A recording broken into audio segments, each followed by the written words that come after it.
রবিবার দুপুরে খাবার পাতে যদি থাকে এমন স্বাদের খাসি, তাহলে তো ছোট বড় সবার মুখেই ফুটবে একগাল মিষ্টি হাসি। আজকে আমাদের রেসিপি পারফেক্ট পদ্ধতিতে খাসির মাংসের কষা বা কারি। দেখো বন্ধুরা, এখানে আমার সবার প্রথমে খাসির মাংসটা নিয়ে নিয়েছি। দেখতে পাচ্ছ তোমরা, তোমাদের যতটা লাগবে ততটা ঠিক মাংসটা নিয়ে নিয়েছি। এখানে 750 গ্রাম খাসির মাংস আছে। এবার আমি এটাকে ভালোভাবে ম্যারিনেট করে নেব। তার জন্য এখানে দিয়ে দিচ্ছি আদা বাটা। এখানে 2 চামচ পরিমাণে আদাকে আমি বেটে রেখে দিয়েছি। দিয়ে দিলাম 2 চামচ আদা বাটা, আর দিয়ে দেব পেঁয়াজ কুচি। মিডিয়াম সাইজের 3টে পেঁয়াজকে কুচি করে এখানে আমি দিলাম, আর বাকি পেঁয়াজ কুচিটা আমি রান্নায় ব্যবহার করব। আর এখানে দিয়ে দিচ্ছি রসুন কুচি।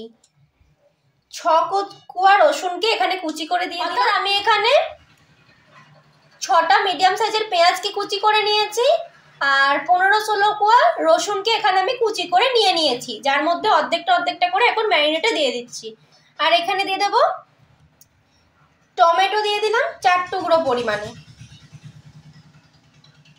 এবার আমি এখানে বাকি যে উপকরণগুলো লাগবে সেগুলো দিয়ে দেব। বন্ধুরা, এখানে আমি এবার গুঁড়ো মশলাগুলো দিয়ে দেবো। এখানে হলুদ গুঁড়ো দিয়ে দিচ্ছি,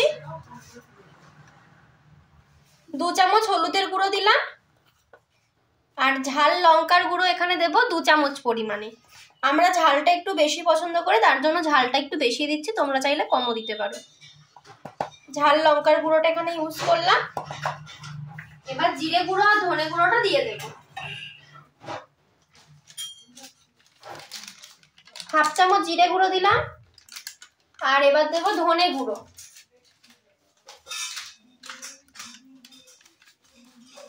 ধনে গুঁড়ো এখানে দিলাম 1/2 চামচ পরিমাণে। আজকে আমি কোনো রকম টক দইয়ের ব্যবহার করছি না, তোমরা চাইলে টক দই ব্যবহার করতে পারো। কাশ্মীরি রেড চিলি পাউডার দিয়ে দিচ্ছি 1/2 চামচ পরিমাণে, আর সামান্য একটু কাশ্মীরি রেড চিলি পাউডার আমি ঝোলের মধ্যে দিয়ে দেব। এবার ম্যারিনেট করার জন্য এখানে দিয়ে দেব সরষের তেল। সরষের তেলটা দিয়ে দিলাম। দিয়ে দেব একটা তেজপাতা।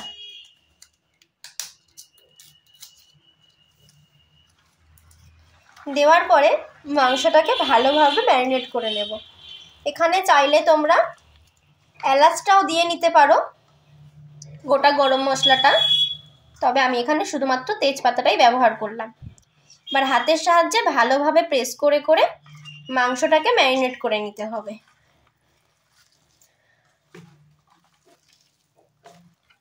মাংস যত ভালোভাবে ম্যারিনেট করা হবে, মাংসর স্বাদ কিন্তু ততই ভালো হবে।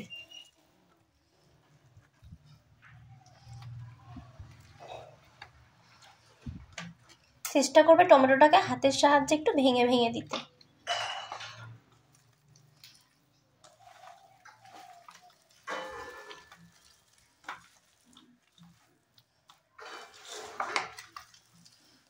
তিন থেকে 4 মিনিট ধরে এটাকে ভালোভাবে হাতের সাহায্যে প্রেস করে করে ম্যারিনেট করে নেব। দেখো বন্ধুরা, মাংসটাকে কিন্তু আমরা খুব ভালোভাবে এখানে ম্যারিনেট করে নিয়েছি, দেখতেই পাচ্ছ। এবার এটাকে আমরা ঢাকা চাপা দিয়ে রেখে দেব 15 থেকে 20 মিনিটের জন্য। এখানে দেখো কড়াইটাকে ভালোভাবে গরম করে নিয়েছি। এবার কড়াইয়ের মধ্যে দিয়ে দেব তেল।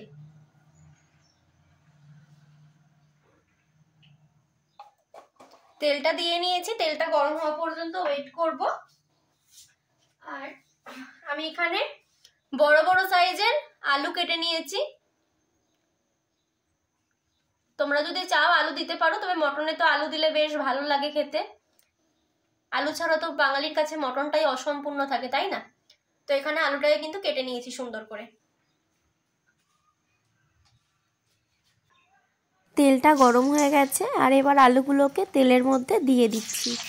আলুগুলো দেওয়ার সময় খুব সাবধানে কিন্তু তেলের মধ্যে আলুগুলো দেবে, তা না হলে কিন্তু তেল ছিটে হাতের মধ্যে লাগতে পারে। দেখো, তার জন্য তোমরা খুন্তি করে আলুগুলো দিয়ে নিতে পারো।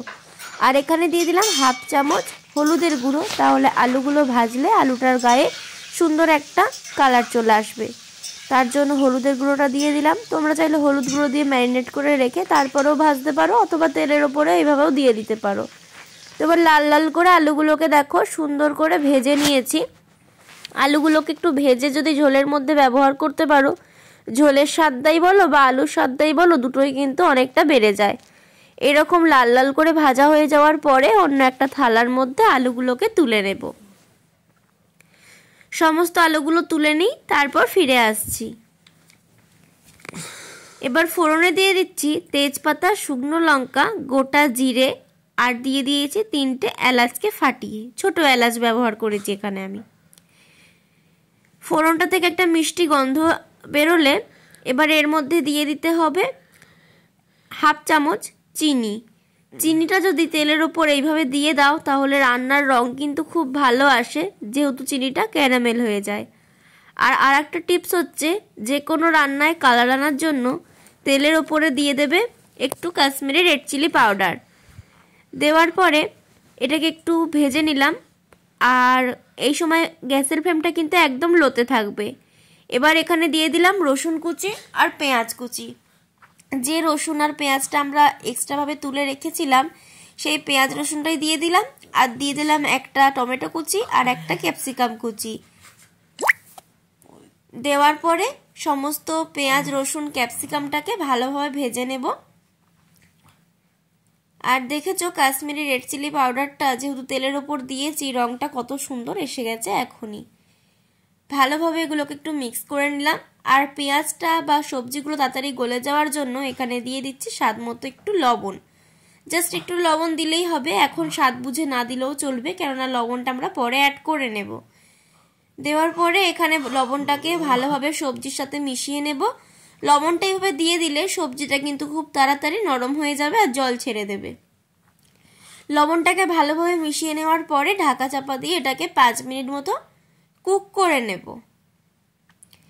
ফিরে এলাম 5 মিনিট পরে, আর দেখে বুঝতেই পারছো যে পেঁয়াজ রসুন টমেটো সমস্ত কিছুই কিন্তু খুব ভালোভাবে গলে গেছে। এবার এটাকে একটু মিক্স করে নিচ্ছি, আর বেশ অনেকটা কিন্তু নরম হয়ে গেছে। এবার দেখো ম্যারিনেট করে রাখা মাংসটা একে একে এর মধ্যে দিয়ে দিচ্ছি। মাংসটা এভাবে ম্যারিনেট করে রাখলে মাংসটা কিন্তু সিদ্ধ হতে খুব তাড়াতাড়ি হয়ে যায়, সিদ্ধটা বেশি সময় লাগে না, আর মাংসের স্বাদটাও কিন্তু খুব ভালো হয়। মাংসটা দেওয়ার পরেতে ভালোভাবে মাংসটাকে কষিয়ে নিতে হবে। মাংস বলো বা যে কোনো রান্নাই বলো, যত কষিয়ে রান্না করতে পারবে, অর্থাৎ মশলা যত বেশি ভালোভাবে কষাবে, রান্নার স্বাদ কিন্তু ততই ভালো হবে। এবার এটাকে ঢাকা চাপা দিয়ে 5 মিনিট রান্না করে নেব। ফিরে এলাম 5 মিনিট পরে, আর দেখে বুঝতেই পারছো যে কতটা মাংস থেকে জল ছেড়ে বেরিয়ে এসছে। এইরকমভাবে বারবার করে ঢাকা চাপা দিয়ে যদি রান্না করো তাহলে দেখবে মাংসটা খুব তাড়াতাড়ি সিদ্ধও হয়ে যাবে, আর বেশ রান্নার স্বাদটাও ভালো হবে। দেখো এবার সুন্দর করে ভালোভাবে নেড়ে দিচ্ছি মাংসটাকে। খাসির মাংস সিদ্ধ হতে একটু টাইম লাগে, তাই রান্নাটা করতে হবে খুব ধৈর্য সহকারে। মাংসটা কিন্তু ভালোভাবে অনেকটা কষানো হয়ে গেছে, আর একটু সময় ধরে কষাবো।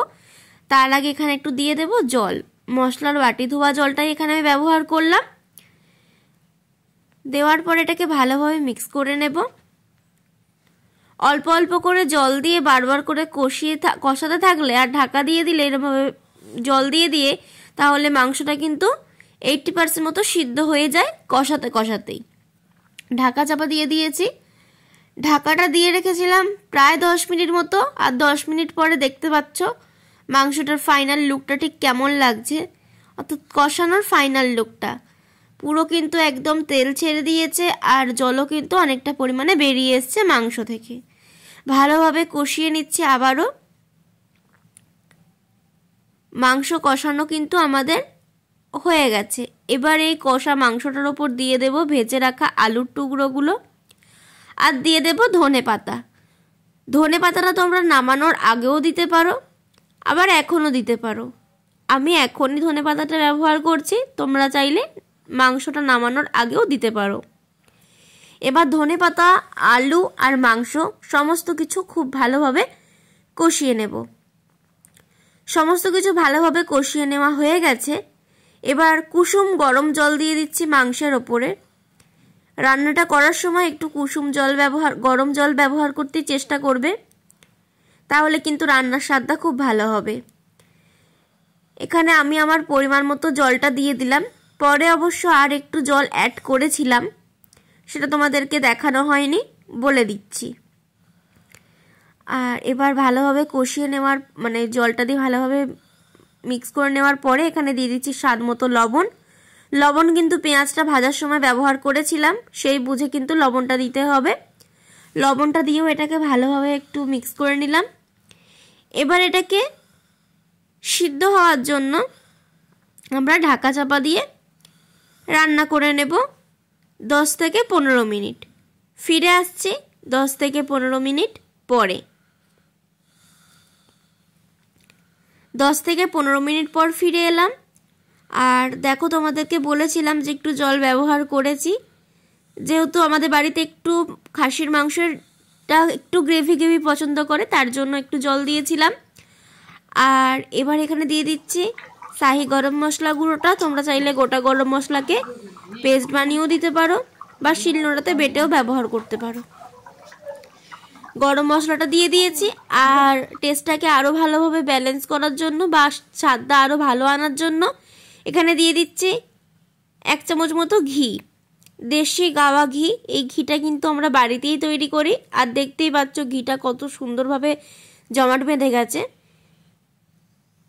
রেডি হয়ে গেছে আমাদের খাসির মাংসর ঝোল বা কষা, যে যেটাই বলো না কেন। এবার এটাকে আমরা সার্ভ করে নিচ্ছি। এই রকমভাবে মাংসটা তোমরা বানিয়ে খেয়ে দেখবে, দুর্দান্ত কিন্তু খেতে লাগে। জানি সবাই খাসির মাংস বানাতে জানো, তবে আজকে আমাদের রেসিপিটা ছিল যারা নতুন নতুন রান্না শিখছো, আমার সেই সমস্ত বন্ধুদের জন্য। রেসিপিটা ভালো লাগলে অবশ্যই আমাদের পাশে থাকবে, সাথে থাকবে, আর আমাদের চ্যানেলটাকে সাবস্ক্রাইব করে দেবে। তোমাদের এক একটা কমেন্ট আমাদেরকে অনেক বেশি উৎসাহিত করে ভিডিও বানাতে। খাসির মাংস আর বাসন্তী পোলাও, এই কম্বিনেশনটা কিন্তু সর্বকালের সেরা কম্বিনেশন। আজকের মতো ভিডিওটা এখানেই শেষ করছি। টাটা।